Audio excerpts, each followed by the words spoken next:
advice given is for general information purposes. All legal cases are different, and you should seek the advice of your own attorney before acting or making decisions. No attorney-client privilege applies to communications on this show, and no attorney-client relationship is created by calling or writing in. Attorney Rominger practices only in Pennsylvania and maintains his primary office in Carlisle, Pennsylvania. Hey, welcome back. Carl Rominger here, answering your legal questions. 540-0580. Tim, you're on the air. Tim. Yes.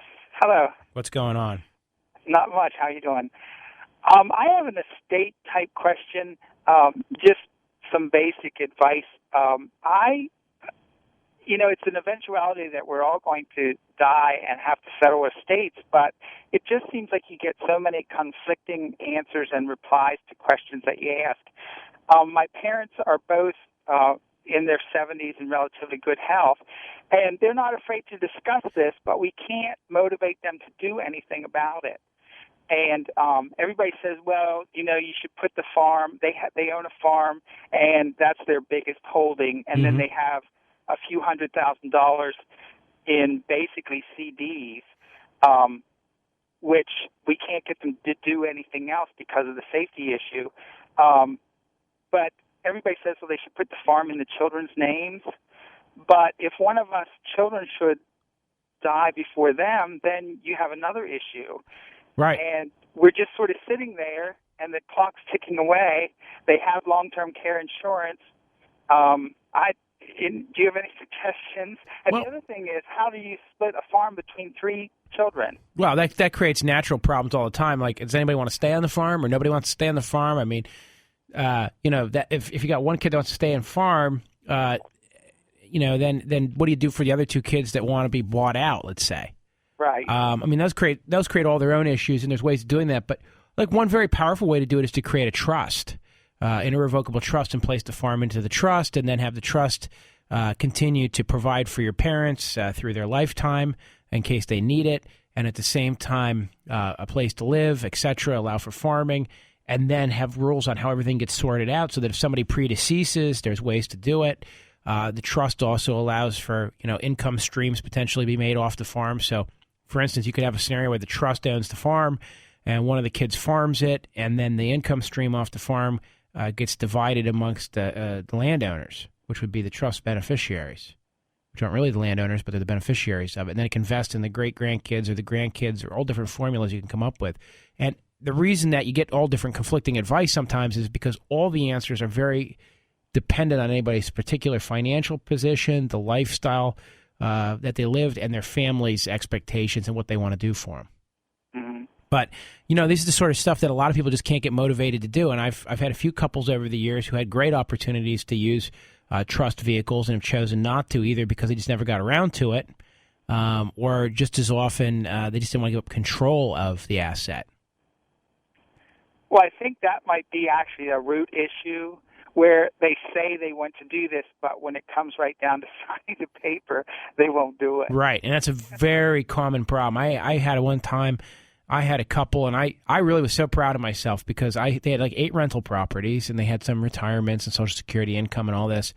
And I mapped out this way. I had this whole plan where they still could have 4 rental properties free and clear that they could cash out if they ever needed to. And they could use the other 4 rental properties in an irrevocable trust to create an income stream that basically meant that no matter what happened to either one of them, we could keep them at the same level of income. Meaning if one of them was languished in a home for a while, etc., there'd be a place to live, there'd be money, blah, blah, blah, blah, blah. And at the end of the day, they're like, but what if we want to sell those 4 houses and do something else with the money? I'm like, well, that's why it's called an irrevocable trust. And they didn't want to do it. And you know what happened? I know because I go back far enough now. I know what happened is they never did sell those properties. So they could have had a much better estate plan ultimately. But, does putting the properties in children's names beforehand accomplish very much? Because if it's just to a parent to a child, you're going to get a certain amount of leeway anyway, correct? Yeah. You can give a gift to the children. If you're asking me, is that a good idea to give it to the children now? Well, yeah, put it in their name, so to speak. Yeah, And you can give up to $5 million without paying gift tax these days. So it's very simply done for most people.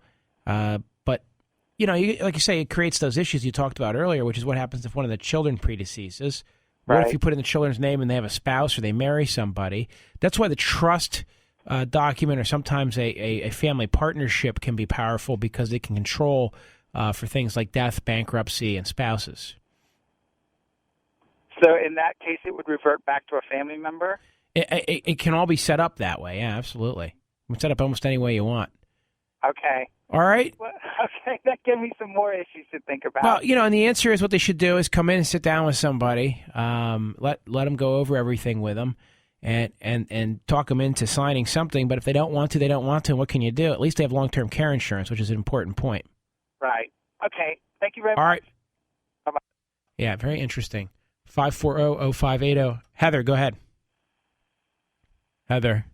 Hello? Oh, yeah. Hi. I have a question about rental properties. We have one rental property, and the tenants, we have like a 30-day renewable lease. So every 30 days it renews itself, but they only have to sign it once. And they've broken the lease because they've painted and they haven't paid on time. And in the lease it says if you don't pay on time, or like if you break this, or you're going to have 30 days to get out to find a new place. And I was just wondering, if we told them today, would it still be 30 days from now, or can they get out sooner? Drew, what do you think? Well, I'm trying to understand the question. You say in the lease, this is a 30-day lease that renews every month, and you're asking if you can ask them to leave now? Well, in the lease it says you have 30 days to get out of, like you have to be out within 30 days. Of notice. Yes. And we didn't know is that legal since they broke the lease, or is there a certain time limit, like they have to be out by, like 2 weeks, or? Well, if you're alleging somebody broke the lease, that's grounds for evicting them, right? But under the lease, it sounds like you can just ask somebody to leave, and then if they don't leave within 30 days, that would also be grounds for evicting them. So either way would be grounds for evicting, but you still have to follow the eviction process. Right. And that's what you were getting at, whether you'd be able to sort of bypass that by having language in the lease that says they have to be out within 30 days. You'd still have to go through the process.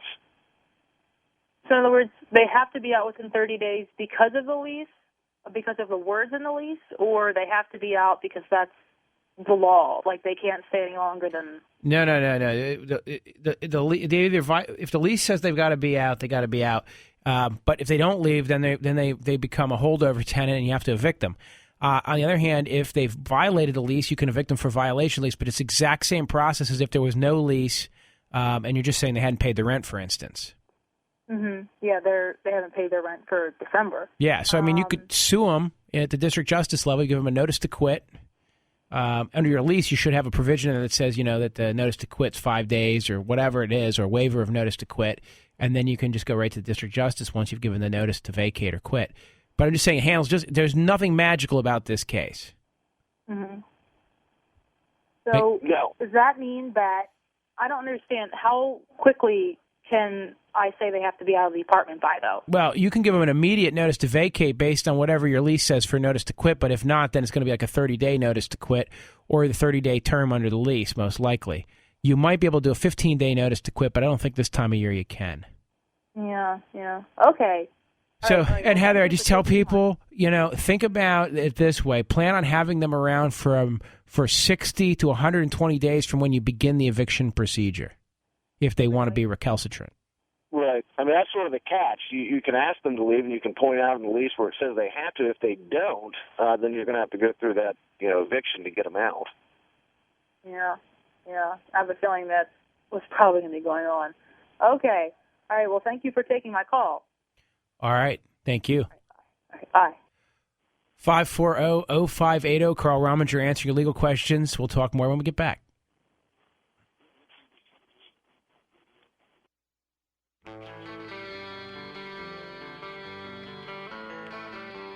Welcome back. Carl Rominger here answering your legal questions. I got Drew Deo with me. Joe Want to talk about a DUI? You're on the air. Hey, Joe. Yeah, we got a friend of ours that she had a DUI 10 years ago. Okay. And she got another DUI. It was like, the way I understand it, was 3 or 4 days before the 10 years was up. Oh, no. But if it's more than 10 years, it's expunged from your record, correct? It's not expunged from your record. In Pennsylvania, a criminal conviction stays for life. No, I think what you're thinking of, there is a law that after 10 years, for purposes of or whether they're going to grade this as a first or second offense, after 10 years, if you get another DUI, if it's been a full 10 years, then that DUI is treated as if it's a first offense and not a second. You know, that's what actually disappears from the record. Okay, well, it was like, the way I understand it was like 3 or 4 days before the 10 years was up. But I was just wondering, because the person has to go to jail for 30 days and then has work release for 3 months and then loses a license for 18 months. Yeah. Is that like normal in a situation? Consequences, if it had been 3 or 4 days later and it had been a full 10 years and it's graded as a first offense, depending on where that BAC, the blood alcohol content comes in, even if it's as high as it can be, you're not going to do anywhere near the amount of jail time that you would do on a second offense, typically, unless there's some circumstances that would warrant it. You're typically looking at a 12-month license suspension on a first offense, whereas that 18 months is because this is going to be treated as a second. So those 3 or 4 days do make a big difference. Okay, so that is normal then, even though it's like 3 or 4 days different. Yeah, well, it's up to the prosecutor, but they probably won't flex on it. Joe, the other thing, though, is there may be defenses available. And so, I don't know if this person has a lawyer and if they've worked the case over hard, but I was just in court on a DUI, and we agreed to do 15 days instead of 30 days and change the driver's license laws from 18 months to 12 months. Other days we're able to avoid jail entirely. I don't really think that they had the legal advice, but I was just wondering. So that is kind of normal unless you have legal advice and fight it. Yeah. Okay, that's what I wanted to know. So all right, my friend. If they would have had legal advice, it probably wouldn't have been as harsh, though. Well, you never know. Listen, I've had cases where I just haven't been able to make any magic happen at all. You can't get the DA to flex. I can't win it in front of the judge or the jury, and everything goes wrong, and there's nothing we can do. But I can think of a DUI I had not too long ago where the kid who hired me, his mother told him he was wasting his money by hiring a lawyer because he could just go down and plead guilty on his own. And it was funny because she came along to the hearing, and he was about 20 years old, and I got the DUI dismissed. And I remember him going, "Well, Mom, I told you." And I was like, well, it doesn't happen often, but it was kind of fun. Okay. All right, my friend. Thank you. 540-0580. The other Joe wants to talk about a will. Other Joe, what's going on? Thanks for taking my call, Carl. I have a question for you regarding a will, but I also have a comment about, I don't know if the guy's listening and calling up about Obama's citizenship, and I'm not a Democrat, so my comment is if you don't like the guy, just don't vote for him. Right. Or one of those other yahoos that are running. That's my comment. My question is, I changed my deed to my house into one of my kids' names last year. I transferred into one of my kids' names, and on the deed I put down that because I have 3 other children, in the event of my death within a year, the house will be sold and the proceeds, split among the 4 of them. And that was all taken care of. I'm changing my will because I'm changing due to the executor of the will. I'm going to change to one of my children. My question is, my current will has my house and all my assets. Well, technically, I don't own this house anymore, even though I still live here. In the will that I'm, revising, should I take that? Obviously, I got to take the house out, but should I have a stipulation, the same thing it says on the deed, in the event of my death, within a year the house will be sold and the proceeds split among 4 siblings?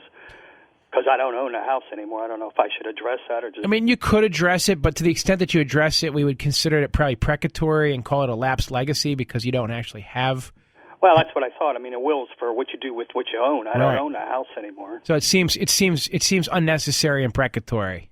Okay, so don't bother putting that in, but how does the will coincide to a deed? Because a deed, all that is I guess it's just up to my children to do it. Yeah, the deed controls that. And then if any of the children are unhappy about the way things were handled, whatever rights the deed confers, each of them would have the right to enforce it so individually. So just having it on the deed's enough, basically. That's yeah. What I'm saying, I would think so. I mean, you could put a statement in your will that says, I've previously done this, and it's in my intent that the children will, if you want to give them a little kick in the rumpus. Yeah. And, well, I don't anticipate any problems. My kids are all close and all that, but, famous last words. But right. We know. I don't see that happening, and I thought, well, should I put that in the will or don't? There's a famous lawyer chart on the y-axis, or it doesn't really matter which axis you put anything, but on the y-axis is the number of children, right? And on the x-axis is the value of the estate. And as you get farther up the axis, the more money and the more children, the more likely estate litigation is. Yeah, well, I agree, but they're close, and they were brought up right. I don't anticipate that. And one comment about the case, the big case that you're in. Oh. Everybody's innocent until proven guilty. But And I appreciate that. I see on the news and saying that all the time, and and I'm not for people to do that or anything like that. But last time I checked, till they say you're guilty, you're guilty. And I'm not saying he's guilty or not. I don't know that, but that's up to his peers to decide that. Since you brought it up, I'll say this about it. I was quoted about Joe Paterno the other day, and somebody, of course, was trying to say, you're trying to garner sympathy for your client. And I said, that's not really my issue. My issue is that they wrote a presentment that was very inflammatory, and I really believe it cost Joe Paterno his job the way that document was written by the Attorney General's office. Now, their comment was, my allegations don't require a response. Well, to me, those are famous last words, too, because if you have a point, make it. If you don't have any answer, say something trite like that. Right. But I still maintain, and I guess this guy who's running for trustee kind of agrees with me that Paterno's family is owed an apology, because I think what we're finding out is that document, and then the other lawyer for one of the victims came out and said, well, I don't know, I'm discounting that. I wasn't talking about what the victim said. I was talking about what was attributed to McQuarrie supposedly telling Joe Paterno. So assume for a moment that everything in that document's true.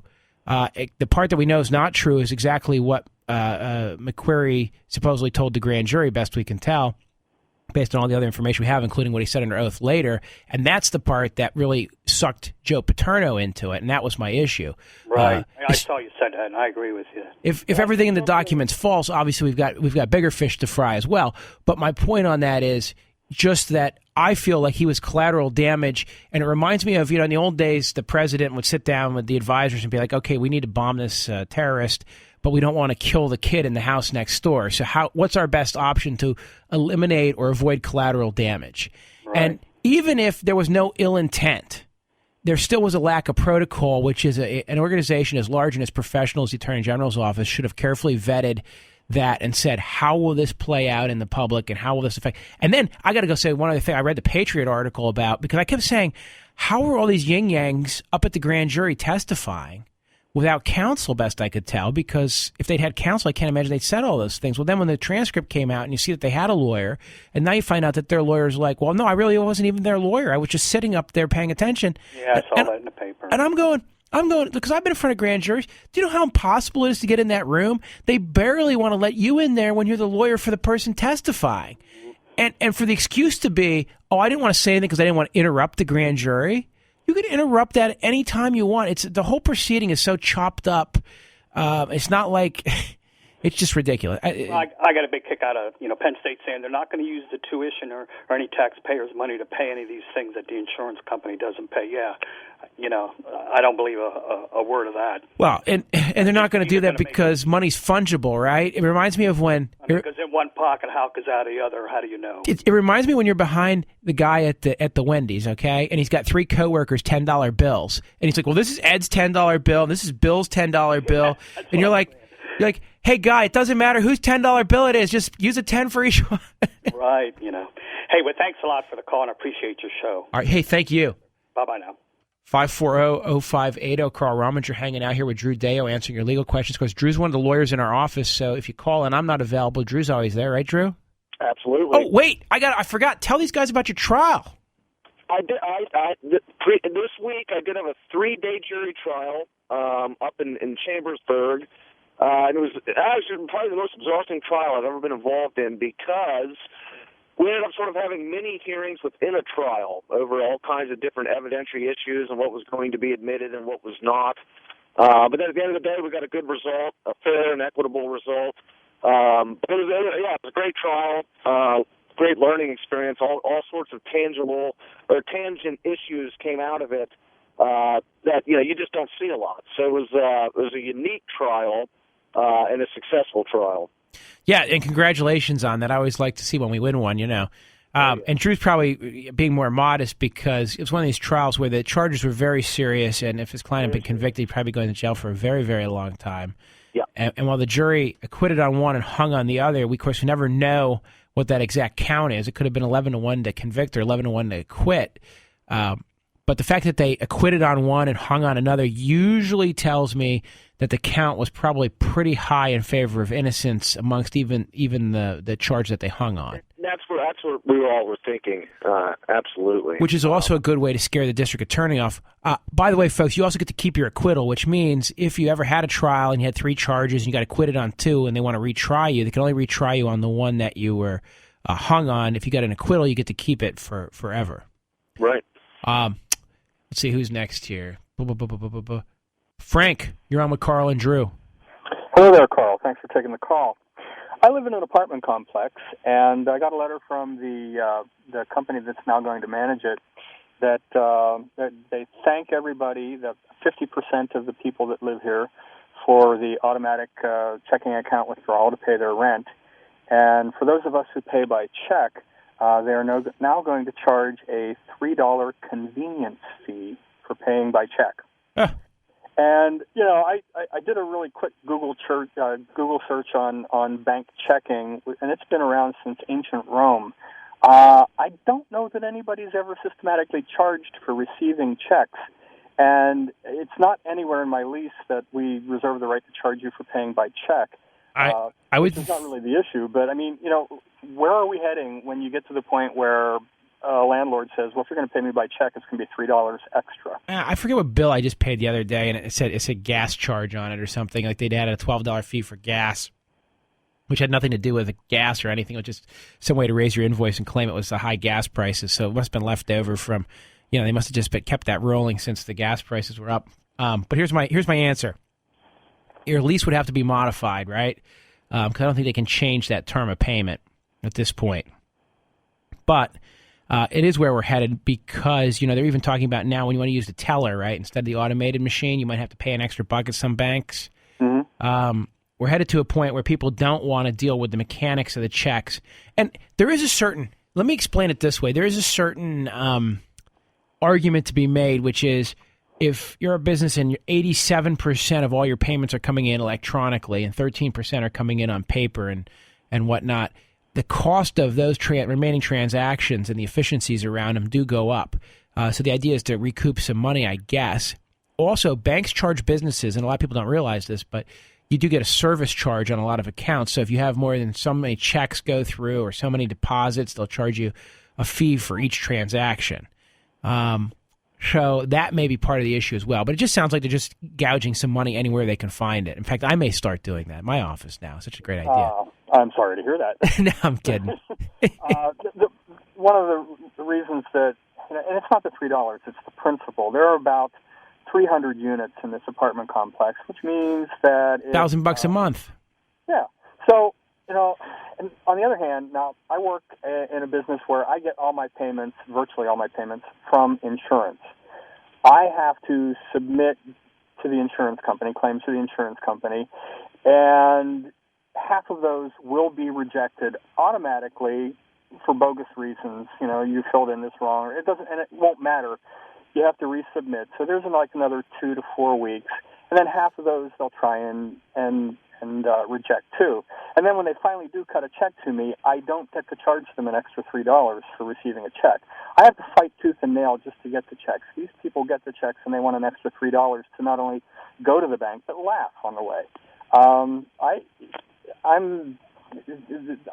I understand the convenience factor that now you can do this electronically. And they wish everybody would do it electronically so they didn't have that hassle. On the other hand, if you go the electronic route, having the automatic withdrawal, that puts you in a little bit higher risk category for identity theft and having your accounts hacked. Now, are they going to compensate me for having to go out and get identity theft insurance? Yeah, interesting. No, of course not. Yeah. Of course, I got to go to break, brother, but I think we get the point, and I can see this I mean, look, that's $10,800 a year if they collect that $3 from everybody on average. That's right. And I guess that pays for half the employee to sort the checks every week. I suppose so. All right, my friend. Okay, thanks a lot. Bye. 540-0580, Carl Rominger with Drew Deo answering your legal questions.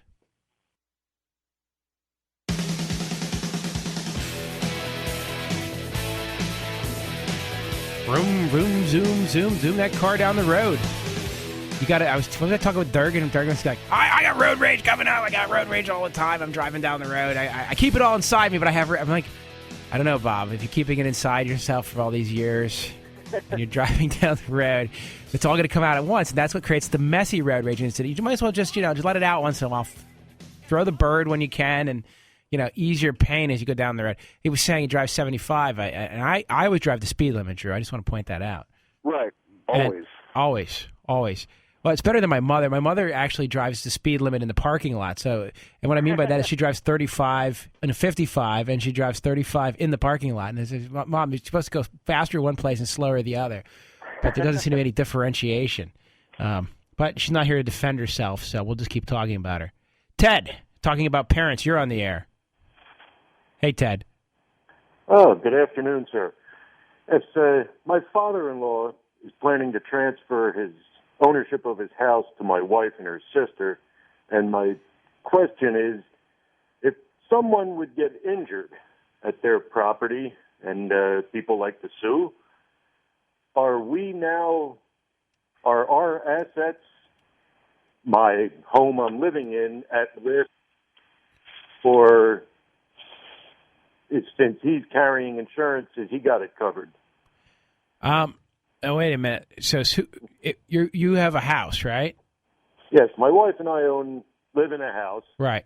My father-in-law wants to transfer ownership of his house to his two daughters. Okay. And I'm just wondering if someone would get injured on his property. Well, right now he's responsible, right? On the other hand, if it becomes your property, then potentially you'd be responsible. That's what homeowners or renters insurance should cover. All right. The other thing is, just because somebody falls and gets hurt doesn't mean you're responsible. Right. But you should have insurance. Okay. And do we have to insure that property since my wife's name will be on the deed, or can he? He can do it. And in fact, what you guys probably want to do, if they're going to be on the deed and he's going to be off the deed. Yes. They might want to write a lease back to him just to create a delegable duty, because here's the dealio.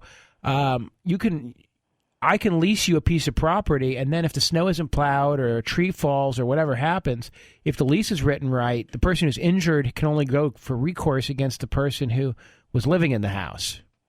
Okay. So you could give yourself a little extra measure of protection that way. All right, yeah, I was just concerned. I didn't want to put what little bit I do own at risk. I follow you. It should be okay. The other thing is, in order to reach your wife and your property, they have to reach both of you to the extent that it's held as a marital asset. Okay. All right? All right. All right, brother. Thank you very much. 540-0580. Let's see a couple of updates here. We're going to take a call from Dan in 1 second here, Dan. But I just want to... So a police officer just Facebooked me and says, you don't always do the speed limit. I know at least one guy who pulled you over for speeding.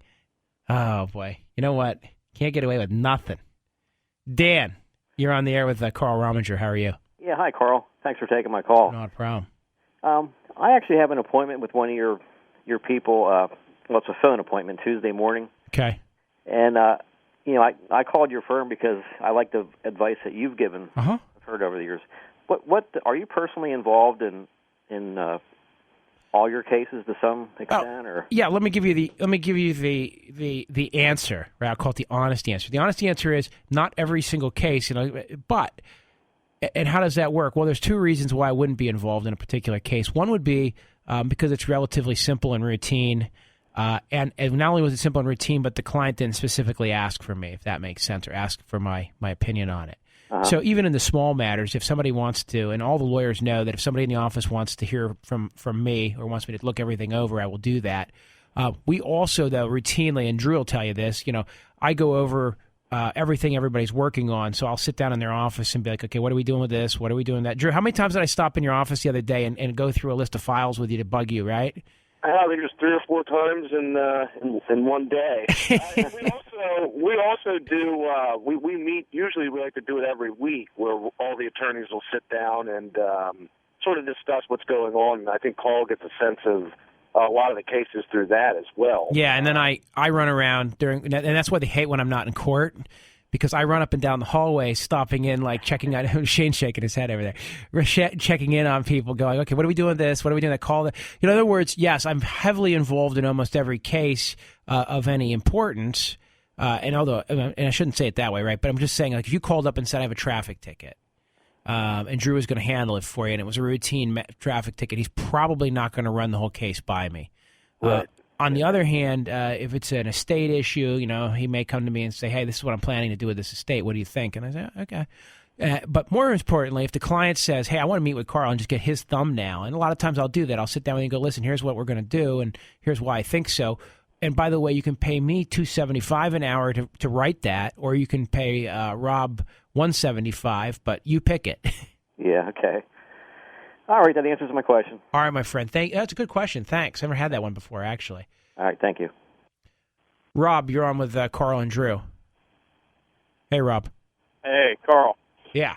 I got a question about wills. I just had a young'un here last week, so I definitely got something I got to think about.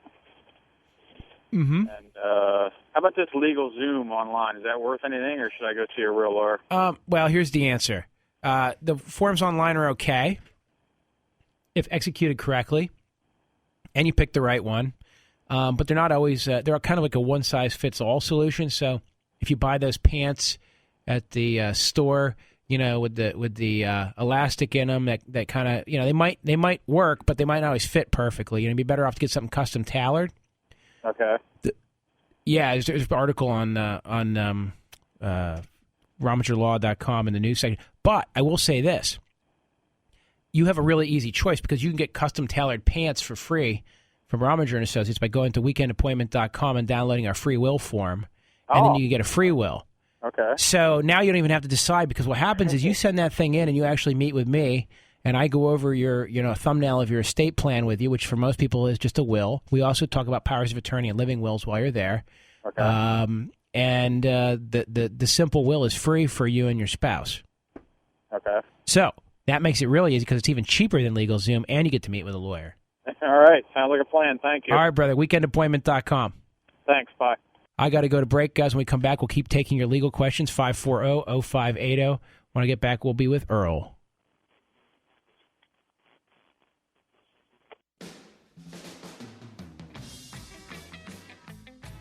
Well, I'm just reading the movie reviews here. Chronicle looks like it might be interesting. They say it is a low-budget found footage style, like the Blair Witch Project. And the guy says, no thanks, I've had enough of these films, but says, no, Chronicle is actually very good. So maybe I'd make to go see that. I don't know. 540-0580. Musing here for a second. Greg, you're on the air. Hey, Greg. Hello? Yes, sir. I bought some land, and the previous owners had let people cross it with the road to access to some camps, public land. And I have problems with people running four-wheelers and off-road vehicles that aren't insured. And I won't allow them to fix up the road, so now the people that are upset with me with the four-wheelers and the motorcycles and whatnot, and now the road's not suitable, and there's a yard on the other side, and they're driving through the yard to get access to it. I guess I'm curious about what recourse I have and what I could possibly do.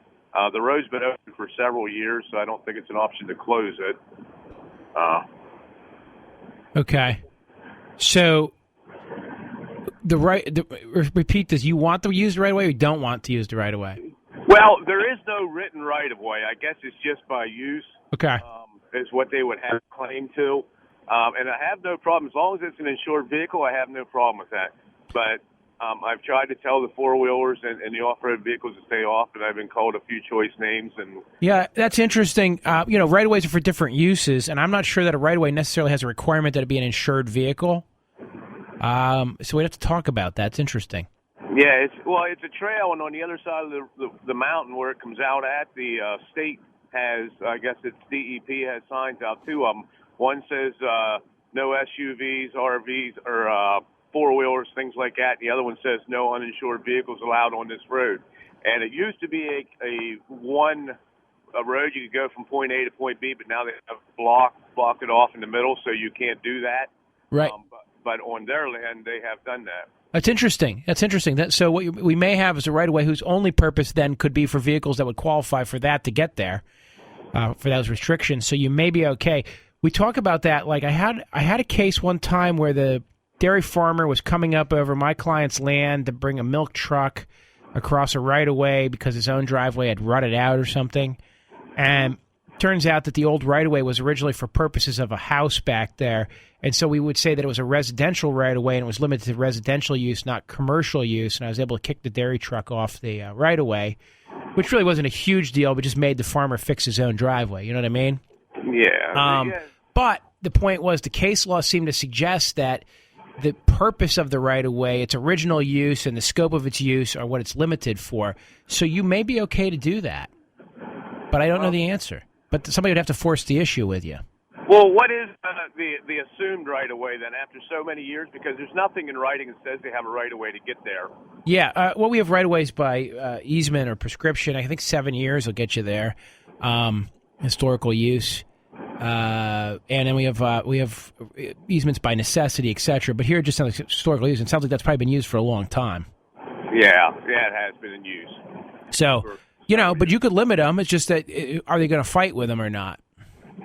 Yeah, I just don't want anybody getting hurt on there because it is my ground that they cross for the first quarter mile or so. And the liability of it all is one of the reasons why I'm trying to keep them away from there.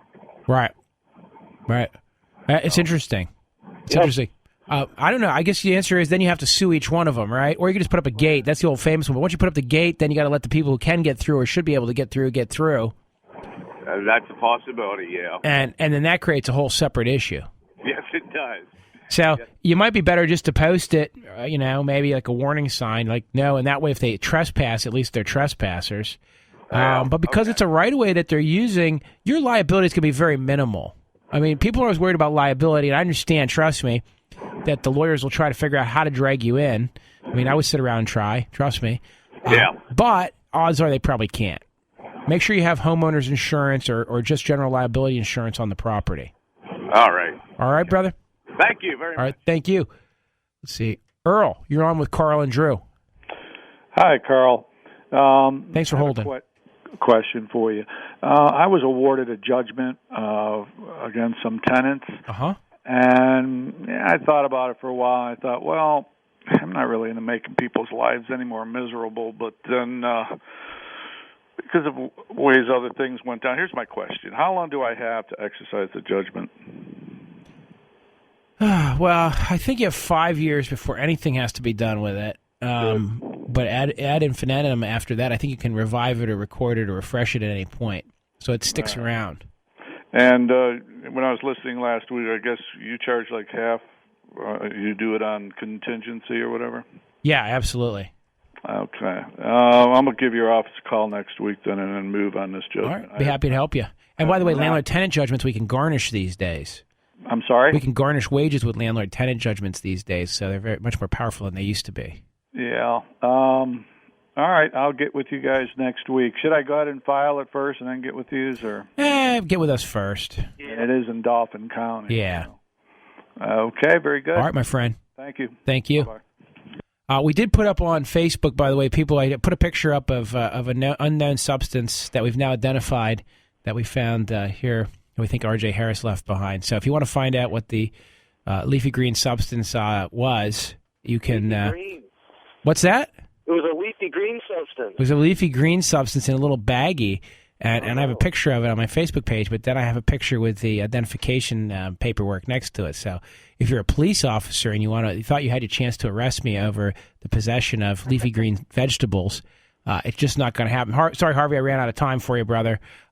Listen, guys, you need to get hold of us. Go to RomingerLaw.com or call 241-6070. That's 717-241-6070, RomingerLaw.com. Get the free will at weekendappointment.com. And Skipper Bill I have no idea why you post some of the things you do on my Facebook page, but it's always entertaining. And I'll talk to you guys next week.